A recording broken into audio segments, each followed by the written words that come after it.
जो इनका निर्मोही अखाड़ा है, जो असली मुद्दे के लिए अदालत के सामने गया था, उन्होंने ये बताया कि हमारे 1982 में कागजाती डकैती में चोरी हो गए थे, मतलब हमारे पास कोई कागजात बाकी नहीं है, हमारे पास कोई सबूत बाकी नहीं है इस जगह का, और डिस्प्यूट चल रहा है अभी जगह का। राम के अस्तित्व का डिस्प्यूट चल ही नहीं रहा है, इनको लाना है क्योंकि वही इनको वोट और नोट दिलवा सकते हैं। लेकिन ये तथ्य तो आपके वकील ने रखा है, फिर वही बात ये बात तो आपके वकील ने कही है। फिर हमारे राम तो कहानी की किताब में थे, कविता की किताब में थे, हमारे वकील ने नहीं की। फिर मैं आपको एक बार क्लैरिफाई कर दूं, आप ही की तरफ से कही गई है सर, फिर हमारी आप फिर चेक करा लें उसको। मैं चेक करा के बोल रहा हूं, आपने खुद ही बताया मुझे, चलिए मेरी जानकारी भूल जाइए। सुन्नी वक्फ बोर्ड की तरफ से पेश हुए थे। सुन्नी वक्फ बोर्ड किसका निकाय है? उत्तर प्रदेश सरकार का, उत्तर प्रदेश सरकार के कंट्रोल में है। तो हम जो कह रहे हैं बुनियादी मुद्दा सुप्रीम कोर्ट में इस वक्त जमीन का है, मालिकाना हक का है, उसके कागज खो चुके हैं, इनके खुद के पास नहीं है, इनको पता ही नहीं है कुछ। आज तक पूरी दुनिया को इस बात पे झूठ बोलते रहे कि कागजात हैं हमारे पास, सब कुछ है, सब सबूत है। अब वो पकड़ी जा रही है चोरी, तो ये दुनिया भर की बातें करेंगे, हिंदू मुसलमान करेंगे।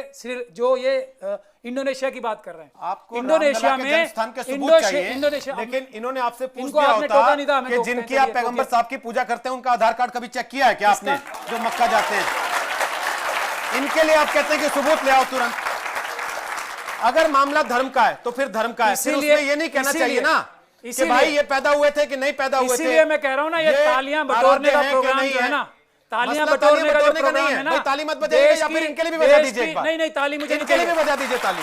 आपको अगर ताली से कष्ट है सर, आपके लिए ताली बजवा देता हूं मैं। मुझे पता है आपके इशारे पे तालियां बजती हैं और नहीं बजती, मुझे पता है। आप इनका भी अपमान कर लीजिए, यानी कि मेरी बात सुनिए, मुझे पता है आपके इशारे पे इत्तेफाक न रखे आप उसका अपमान कर देंगे। आप मेरी बात तो सुनिए, मैं अपमान और मान की बात ही नहीं कर रहा हूं। अपमान तो है ना, इसलिए सवाल उठा। क्यों अपमान है? आप अगर काव्य कहेंगे तो सवाल उठेगा। कहां अपमान किया, किसने किया? आप अगर कहेंगे कि ये कहानी कविता की किताब है तो अपमान है। मैं आपको आप अगर कहेंगे कि करोड़ों लोगों के आराध्य थे, वो तो केवल एक काव्य किताब के किरदार थे, तो अपमान है। तालियां बजी नहीं बजी? अब सुनिए, इंडोनेशिया की बात कर रहा था मैं, इंडोनेशिया की बात सुनिए। वो तो मुस्लिम मुल्क है, यही खुद ही कह रहे हैं, वहां राम के नाम पे कोई डिस्प्यूट नहीं है। क्यों? क्योंकि वहां आरएसएस जैसी संस्था नहीं है। ये है बुनियादी बात, जिसके बारे में ये नहीं बोलेंगे।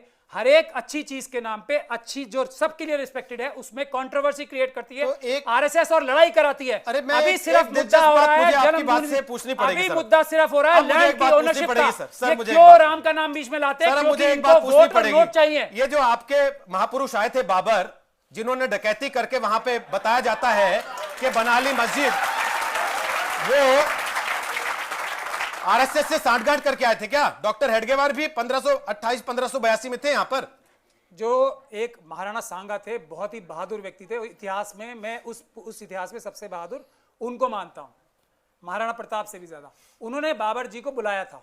तो वो आरएसएस के थे महाराणा सांगा आपके हिसाब से? बाबर जी वो आरएसएस के थे आपके हिसाब से? वो आरएसएस के थे। अच्छा सर मेरा नमन है, आप प्रभु आपके चरण कहां है सर? नमन है मेरा। इधर आप तो जैसी बातें कर रहे हैं सर, मेरा नमन है। अब एक मतलब आप लोग देख लीजिए भाई, महाराणा सांगा ने बुलवाया था क्योंकि इब्राहिम लोदी को हराना था। नहीं आपको हिस्ट्री पता है? बाबर के भाइयों ने मार के भगाया था। हिस्ट्री में सवाल के मारा था।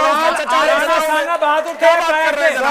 बताओ सवाल आरएसएस पर आया था कि क्या उस वक्त आरएसएस थी? अब असली आप कह रहे हैं कि नहीं, उस वक्त तो महाराणा सांगा थे। एक घटना सुनिए, उस वक्त कोई कंट्रोवर्सी भी नहीं थी।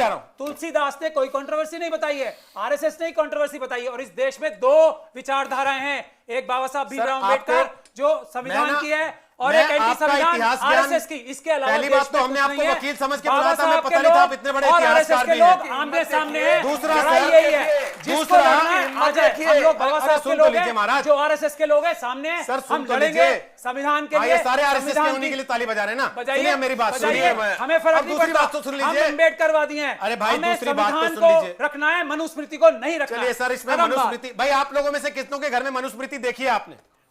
एक भी हाथ नहीं खड़ा हो रहा सर। तो जितना मनुस्मृति से आप प्यार करते हैं, इनमें से किसी ने देखी नहीं सर। इसलिए ये आपके ख्वाबों, ख्यालों और सपनों की बातें जिनको आप लाते हैं